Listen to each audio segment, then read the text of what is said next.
ప్రకాశం జిల్లా కలెక్టర్ కార్యాలయంలో ప్రజా సంఘాల కుల నాయకుల అభిప్రాయాలు జిల్లా కలెక్టర్ తమీం అన్సారియా స్వీకరించారు. అందులో భాగంగా ఎస్సీ ఎస్టీ కులాల నాయకులు అర్జీలు అందజేశారు. ఆగస్టు 1, 2024న 7 సభ్యుల రాజ్యాంగ ధర్మాసనం ఎస్సీ ఉపకులాల వర్గీకరణపై స్పష్టం చేసిన తీరుపై ఆంధ్రప్రదేశ్ ప్రభుత్వం నియమించిన శ్రీ రాజీవ్ రంజన్ ఏకసభ్య కమిషన్ మరియు కలెక్టర్ నేతృత్వంలో నిర్వహించిన ప్రజా సంఘాల అభిప్రాయ సేకరణలో భాగంగా ఎస్సీ వర్గీకరణ ఆవశ్యకత ఎంఆర్పీఎస్ వ్యవస్థాపక అధ్యక్షులు ఉసురుపాటి బ్రహ్మయ్య, మాదిగ రాష్ట్ర సీనియర్ నేతలు పానుగంటి సాలంరాజ్, ఏటుకూరు విజయకుమార్, జైరాజ్, కోటా చిరంజీవి, మాధవ్, సురేష్, రవి, మహిళా నాయకురాలు, జిల్లా ఎంఆర్పీఎస్ ప్రతినిధి బృందం తదితరులు ఇందులో పాల్గొని వివరించారు. 1994 జూలై 7న మా గ్రామంలో ఎంఆర్పీఎస్ ఏర్పడడానికి గల కారణం 1965 సంవత్సరంలో లోకూర్ కమిషన్ ఏర్పాటు చేస్తారు సార్ గవర్నమెంట్. ఆ లోకూర్ కమిషన్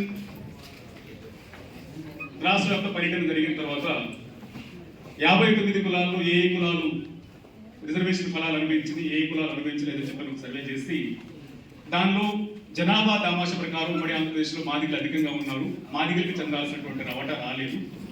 కేవలం 1-2 కులాలు మాత్రం అనుభవించింది. అందులో ప్రధానంగా మాలలు అనుభవించాలని చెప్పని లోకూర్ కమిషన్ ఆనాడు చెప్పి ఆ కులాన్ని నుంచి ఎస్సీ జాబితా నుంచి ఆ ఎస్సీలలో ఎక్కువ రిజర్వేషన్ ఫలాలు అనుభవించినటువంటి కులాలను తొలగించని చెప్పి కూడా 1965లో కమిషన్ సిఫార్సు చేసింది.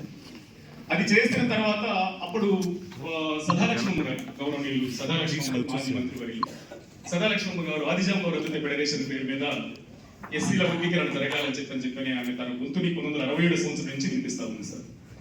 ఆ క్రమంలోనే 1994 మార్చి 5వ తారీఖున హైదరాబాద్ నిజాం కాలేజ్ గ్రౌండ్ లో సదాలక్ష్మమ్మ గారు ఒక మీటింగ్ పెడతారు సార్. ఆ మీటింగ్ లో 1991 జనాభా లెక్కల ప్రకారం ఎస్సీల జనాభా ఎంతమంది ఉన్నారు, అందులో మాలలు ఎంత, మాదిగలు ఎంత, ఎస్సీల ఎమ్మెల్యేల సంఖ్య ఎంత ఉన్నారు, ఎంపీల సంఖ్య ఎంత ఉన్నారని చెప్పి లెక్కలు తీస్తారు సార్. ఆ లెక్కల్లో ఆరారు ఉండబడింది 1,15,00,000 మంది ఎస్సీల ఉమ్మడి జనాభా ఉంటారు సార్. అందులో 70 లక్షల మంది మాదిగలు గాను, 40 లక్షల మంది మాలలు గాను, 5 లక్షల మంది ఉపకులాలు గాను కనపడతారు సార్. ఆనాడు ఎస్సీల ఎమ్మెల్యేల సంఖ్య 39 ఉంటారు.